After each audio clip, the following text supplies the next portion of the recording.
Hello, hello, hello, everyone. Just in case we are live, let me just start speaking. How are you guys doing? Welcome to another episode of the Birthing Experience. I am super excited to be here with you guys again. I am even more excited because we have our special guest. I'm hosting another Master Midwife moment, right? When we bring an expert in that shares their story, their expertise. So I'm so excited. Okay, guys, so let's do our regular thing. Share this out. If you're here with us live, just tell us where you're tuning in from. If you are on the replay, please put hashtag replay below so we can come back and say what's up to you.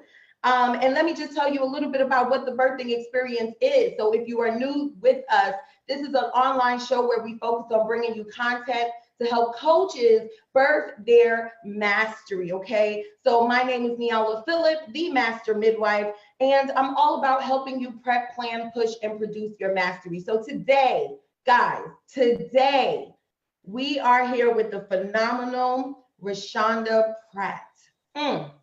Listen, I want to share with you guys a little bit about how I met her and why she's here today, okay?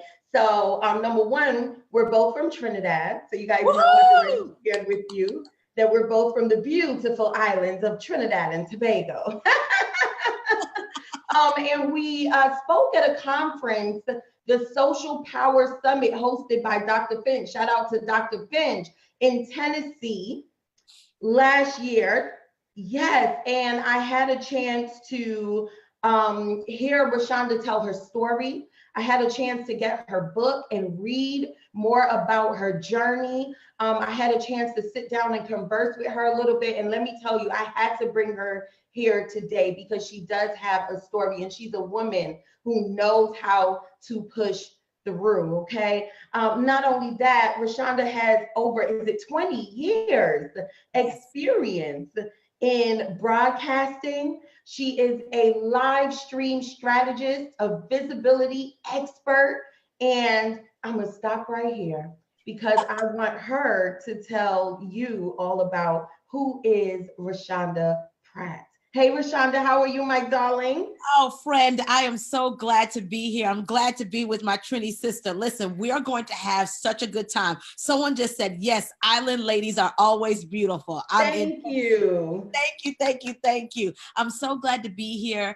I'm excited to have a powerful discussion with you guys. I'm known online as the Rose Show Live. And what I do is I work with brands and helping them to amplify their voice and monetize their story through live video and traditional media.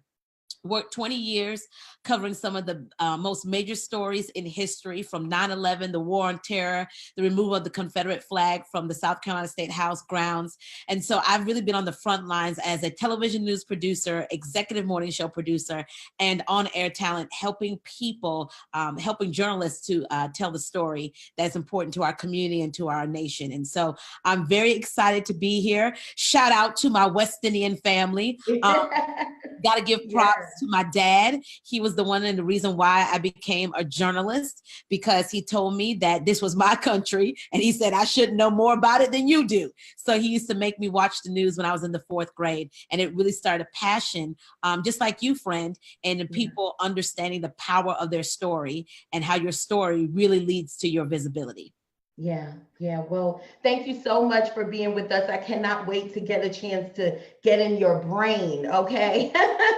Get all that knowledge. But before we get into the visibility, I know you guys want to hear all about how you can get more eyes on your coaching business and on your services, and how you can hear, have more people hearing your message. I first want to hear more about Roshanda's story, right? So tell us a time, share with us a story, a time when you felt like you really needed to push through, because we're all about pushing through so we can birth our mastery.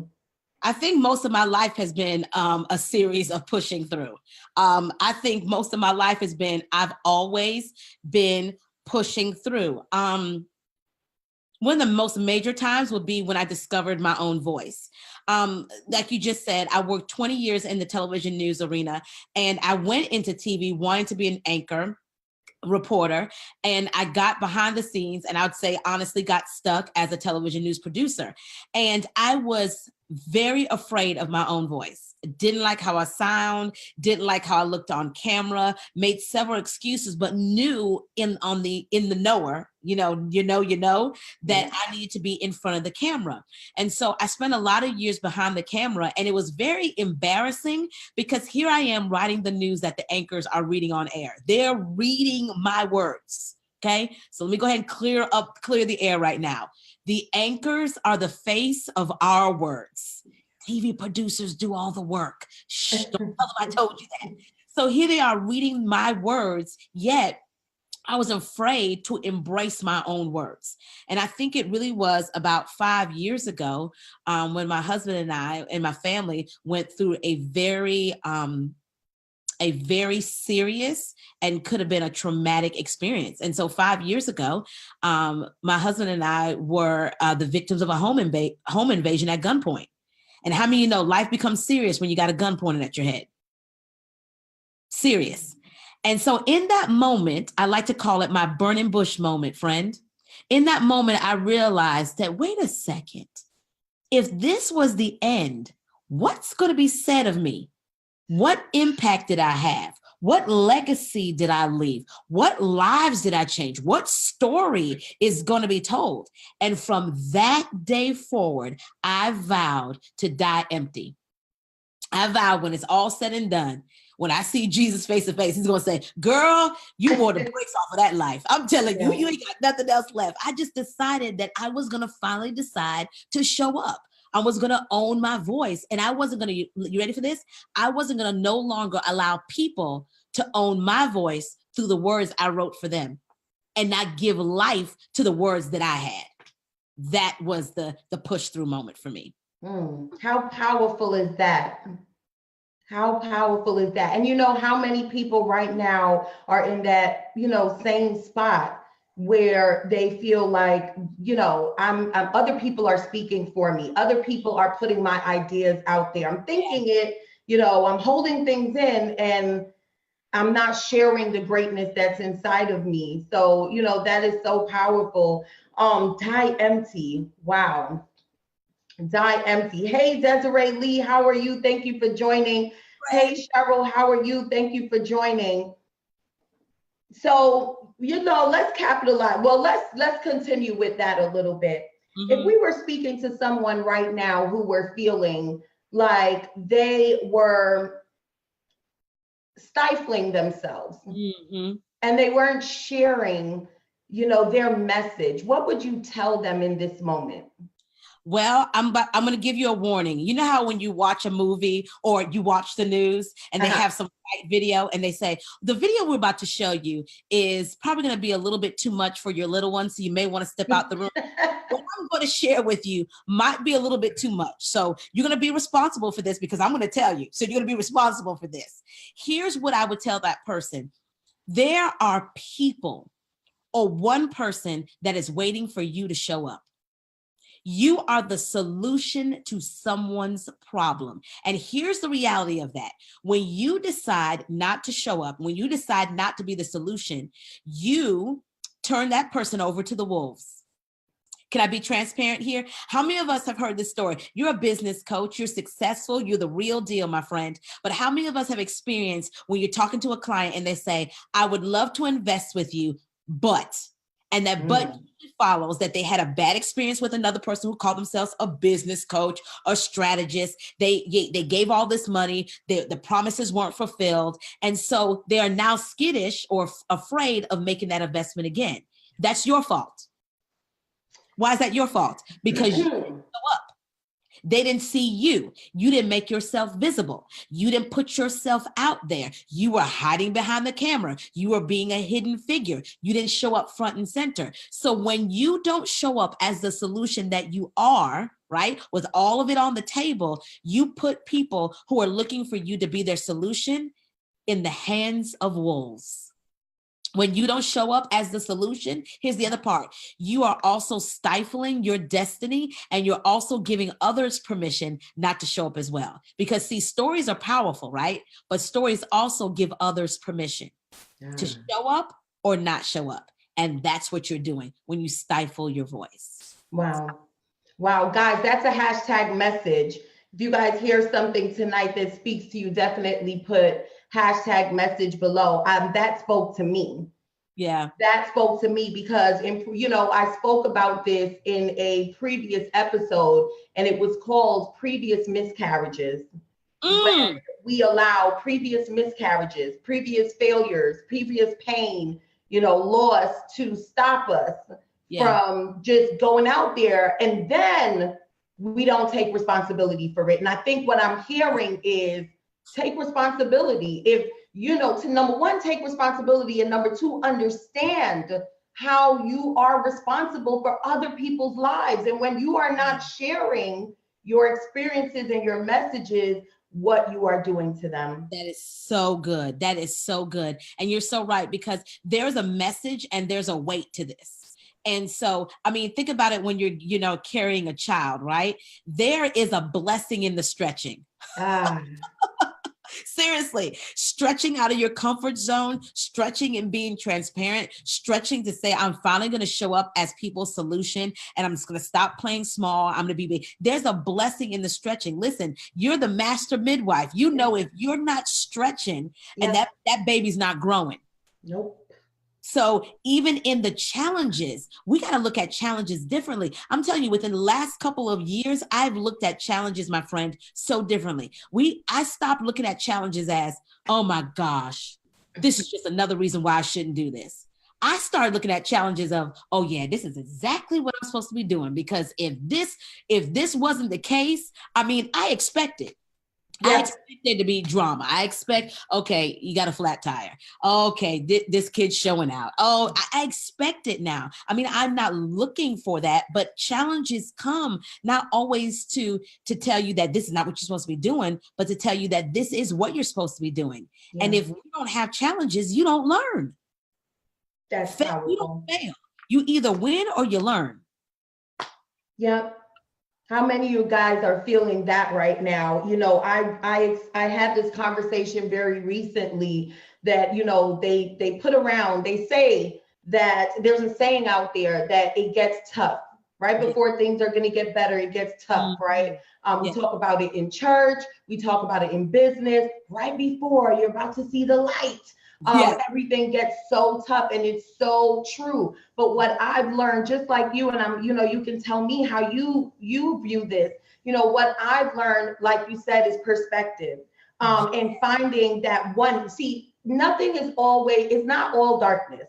Okay. Mm-hmm. So there's always just that shimmer of light. And if you can just move towards that, right. It's about changing your perspective. You see everything differently, and you start to focus on the positive things that are happening. So I love, what you're saying there. So let's shift this. Hold on one second. I just want to say something. Mm-hmm, I just want to add one more thing, because we have to understand that our challenge is really connected to people. I think about the challenges I had last year. I was pregnant, birthing a baby, and I decided to write a book because someone challenged me to do it. And so here I am writing a book while I'm on maternity leave. And I often tell people I'm birthing babies. And so here I am, but I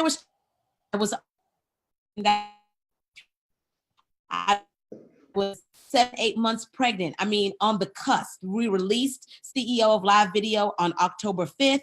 Baby show was born November 5th, within a month of each other. But get this. This is the thing I hold on to. So many times during that process, I wanted to quit. So many times I'm just like, I'm not doing this. It's not worth it. I'll just wait till after the baby comes.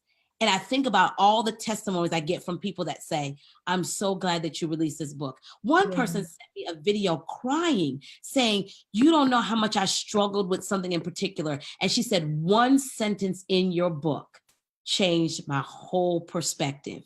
But what if I didn't show up? What if I didn't do it? Would those people have been impacted like they have? So sometimes we have to understand we got to push through, because there are people tied to our purpose. You are so right. And if you want to just think of it in the simplest form, if you didn't share your story, you wouldn't be here. I wouldn't be able to have this conversation with you right now. So many things are attached to our story, and us having the confidence and the willingness to go out there and share it. Yeah. That's exactly right. Yeah. All right, so we're going to shift this over, all right, because I know that, our coaches want to hear all about your visibility is power. That's what you say all the time. I got to read your book, so I want you to tell us what is visible. What does it mean when you say visibility is power? So visibility plainly means being seen, being heard. And too many times we have people who really don't want to be seen because they're fearful. They don't like how they look. They don't like how they sound. I'm awkward. I'm weird. I'm different. I'm strange. But as I told them, awkwardness really can get you paid these days. Look at Lady Gaga. Was she just not performing at the Oscars? This lady wore a dress made of meat. I'm just saying, visibility is power. And so what I've learned is you being visible, you showing up in the space, how you're called to serve really is powerful because it's impact and it's both profit because people buy from who they see. That's it. But transparency is the new currency. People buy from who they see. And so if they don't see you, they're not buying from you. One of my favorite native proverbs says this: those who tell the stories rule the world. Here's the problem with that. Here's the blessing and the cursing with that. Going back to visibility. Those who tell the stories, whether it's true or not, rule the world. How many times have you scrolled through Facebook Live? Live video is my thing. It's my jam, right? But how many times have you scrolled through Facebook Live? Be honest. You don't have to name anybody. And you've said to yourself, I can do that. What are they talking about? They only know half of the, and people are buying this? Yeah. Well, they're buying it because we don't know about you. You haven't embraced the fact that your visibility, that you are VIP. Your visibility is power. You haven't embraced that you're a VIP yet. And so that's what the whole mantra, that's what the whole movement of visibility as power is centered on. I know you guys should have some hashtag messages below. She dropped a few of them, okay? She said transparency is the new currency, okay? And I really agree with what you're saying about you have to show up. That's pretty much it. You have to show up. And you can't keep saying that people are not buying if they don't know that you're there, right? You can't expect to just put out a post here or there, and just expect that people are going to come flocking. So let's talk more about being seen, because one of the things we focus on here at the Birthing Experience is making sure you can master that message and get that message out to the world. So it starts first with being seen. So let's talk about 3 tips that we can give them to get started if someone is struggling with being seen right now.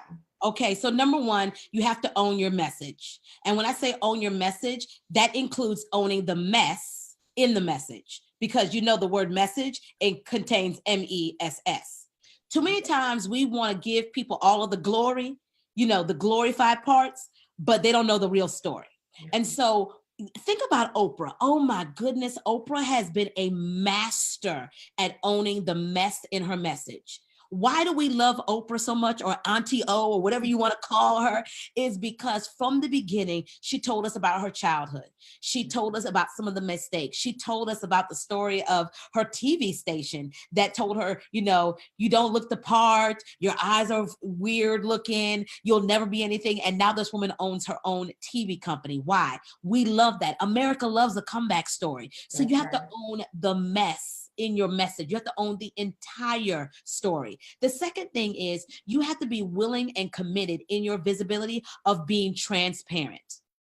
What does that mean? That doesn't mean that I'm weeping on live video or I'm telling all of my biz in an email blast, but this is what it means. It means that I'm transparent intentionally. I'm intentionally sharing those stories that I'm comfortable with. I'm intentionally sharing those stories that identify with my target audience and the people that I'm called to serve, right? And then the third thing, when you're talking about the visibility part is, okay, now that I've owned my mess, the emotional part of it, I'm owning the fact that I'm going to be transparent. Then you need to go do something with it. What does that look like? Is it live video? Is it just, static video? Is it I'm going to be consistent on YouTube, LinkedIn? I'm going to do it. There's so many different ways that we can be visible. Am I going to, take over other people's platform? Excuse me, not take over, but come in and provide value in there. Let me go there for a second. Let me get on my soapbox. Too many times we are coming to influencers like our friend here, and we want to just come on their platform for their influence, and we're not providing value. We want their email list. We want what they're doing, and we're not coming here to provide value. Yeah. Okay, value. So it's like, how can I come on someone else's platform and provide value to their people and serve them well? That's a way that you can totally 10x your visibility. Coming in on someone else's platform and serving them, looking for a way to make their business better. I see that you don't have someone that provides this. Can I come in and provide this to your community? That's right. There's your visibility right there. Right there. And, I love what you said, that number 2, when you spoke about, don't tell all your business, but you want to share stories that you're comfortable with. I think one of the things that will help anyone who's struggling with that, because this is really important, is when you're sharing your stories, you're not sharing your stories just to share them. You're really sharing them for the lessons. So, that's exactly right. So it's more the lessons that people are able to get from your story. So I love that. Oh, facts upon facts. Could I say something else about that too, friend, that I love, especially with you being the birthing experience, right? So right now, you may not know this, but right now you are on the slab, you're on the table. I just gave birth about 15 months ago. So I'm having, flashbacks. So right now you're in that hospital gown and you're laid across here. And tonight we're your master doulas. Okay. And so think about it, even when you're giving birth, there's some messy parts of that you don't want people to see. Can we be real to those? There's some parts you're like, I don't want people to see that. Here's what I'm saying. I'm saying that even when it comes to your transparency and sharing the lesson, this is something that I tell people all the time. You better be healed when sharing that lesson. We got too many people. You ready for this? We got too many people bleeding on people. We got too many people, pushing out their placenta on other people. And we have people who are bleeding on people and going through their healing experience in front of a crowd of people. And that should not be the case. Your audience doesn't need to see that. No. That is key. Very, very, very important. That is key. And I hear people say, when I hear people say it, I'm sharing my story and it's a healing process. I'm like, this is about to be ugly. Right. Yeah. Right. So let's talk about, I think I want to talk about one more thing here. And that would be crafting stories. Yeah. Because I know that that's what you love. So let's talk about how can one go about starting to share their story. Yeah. One of the things I tell people to do all the time is what I like to call a story assessment. I say, take an inventory, sheet of paper, line down the middle. This is what I'm willing to share that connects to my audience, because we're not just, it's like what you said, we're not just sharing randomly. We're sharing the lesson that's going to connect to our audience, that they're just like, you're relatable. I talked about this on my live video. This Monday, I talked about the fact of when people say, we got to get rid of this in our vocabulary. I want my audience to think that I'm just like them.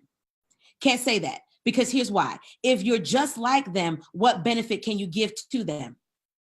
So what we want to do instead is, and I get the thought because I was there too. What we have to say is, I want to be transparent to the point that I'm relatable, not just like them. So it's the same thing with your story. You want your story to be relatable to them, that they can see themselves in that. They can see, friend, you got a great story. Like, I love your story. It is like the American Dale. It is like, man, this is like a Lifetime movie. It is amazing. If Dee Lee is still here, this should be a documentary. I think about Dee Lee's story.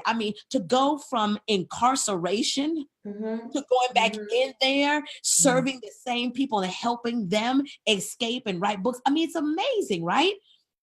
It's how do I bring someone into that storytelling process that they see themselves and see what's possible, because stories give permission. Stories give permission. Hashtag message. And yes, Desiree, you can absolutely ask questions. We want questions. Hashtag message with that one. You are so, so right about that one. So let's see if we have any questions. Let's go and say hello to a few people. Hey. Hello, Ingrid. How are you? Actually, I want to look at this on the phone.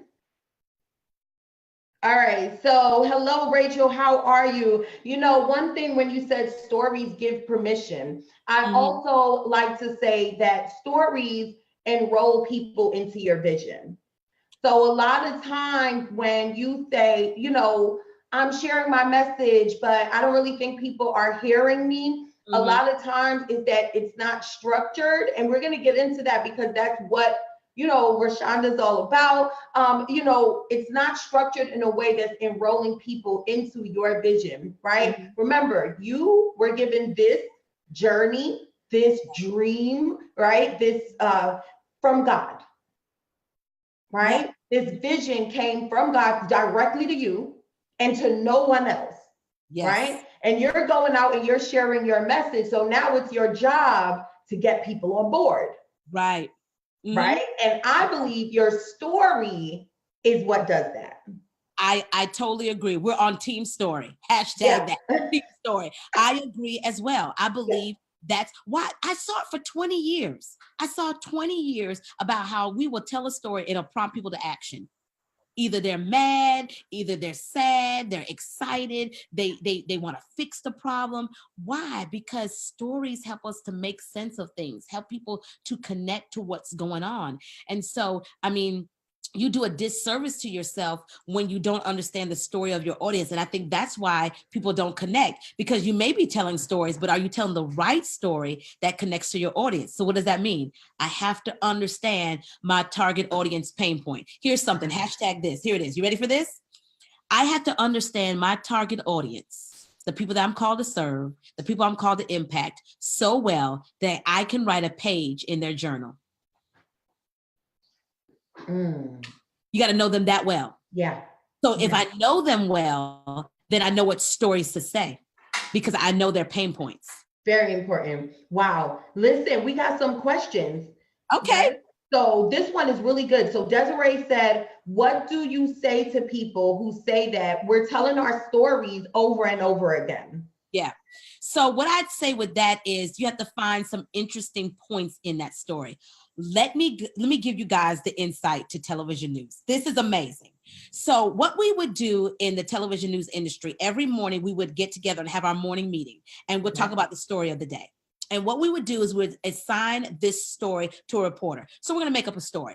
The story is they're trying to institute a new penny tax. So we'll have this reporter who will do a big story. And that big story will be the lead at the 6 o'clock news. But that reporter would also take that big story and she would chop it down to a smaller story. So maybe it would be a VOSOT. So it's a voiceover with a soundbite. And then she would chunk it down even more to just a voiceover, which means that's just video and the anchor's reading over it. Right. She took this big story and chopped it up into 3 different pieces. Now, if you're a person who is a content creator, you already know about taking pieces of content and repurposing and other things. I can see my friend over here getting really jazzed about that. She's like, So it's the same thing with your story. It's like taking this big piece of the story and how can I look for pieces to cut it down into other bite-sized pieces? It's almost like, what's the umbrella story? And then how do I put the spokes or mind map it into other little stories that is not just me always telling that big story, but it's little pieces of that story that people can learn. Right. Makes sense? Yeah, it makes a lot of sense. And I see how, I mean, it's another thing when we go around and we're speaking and we're sharing our message on stages. A lot of times, one of the things that I do is I focus on maybe the theme of that event. And then I think about, you know, my story and which part of my story best fits what's happening at this event. So I absolutely get that part. Okay, so we're going to take one more question here, okay, because we can't keep Roshanda all night now. All right. This is so much fun. I'm enjoying it. but I am definitely going to be bringing her back because I'm seeing how much you guys are loving the conversation, and so am I. So we're going to take one more question here. Even though for some reason I'm not seeing the questions. Give me 1 second here. Looks like we took, you know how sometimes Facebook takes our comments, and because they're going so quickly, I know I saw one. Okay, well, let's do this one. I saw one, but I'm not seeing it now. So we'll do one more here. And Sabrina said, how do you find points of interest in your story? How do you find points of interest in your story? It goes back to what interests is what your target audience is interested in. Because at the end of the day, we're telling these stories because facts tell, but stories sell. So we're selling people on the story. So it's really understanding what are the points of interest for your target audience. For me, a lot of people that I work with, they want to find their voice. And so I talk about working in television news and, you know, finding my voice. I did a live one time, man. It was so amazing. I need to find that. I need to dig in the archives. And it talked about when I was in the 3rd grade and I brought my progress report card to my West Indian parents. Listen, if you don't have West Indian parents, grades are a big thing. It's a big thing. I mean, like you got to bring it in to dad. He's got to read the card. It's a whole thing. Yeah. And this particular time, I brought this in. I was in the 3rd grade and it said the same thing. You guys probably not surprised by this. I had relatively good grades, but the teacher comments is what got my dad. She's a good student, but she talks too much. I'm that kid. Come on, who else is like that? Throw up some heart. Were you that kid? So my dad turned to me and he said, you know, what do you have to talk about so? You know, and here's the other point of reference too. If West Indian parents add so to something, you're really in trouble. Like that's really serious stuff. So I said to him without skipping a beat, I just believe I have something to say. And the room got quiet. And I just said it. I was like, I just believe I have something to say. And my mom said, she just believes she has something to say. And I said, yeah, I just believe I got something to say.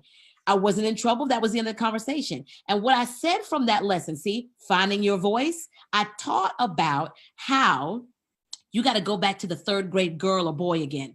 The one that was really brave. Yeah. The one who just felt like I can be an astronaut and a teacher and a dentist and then go, you know, drive NASCAR.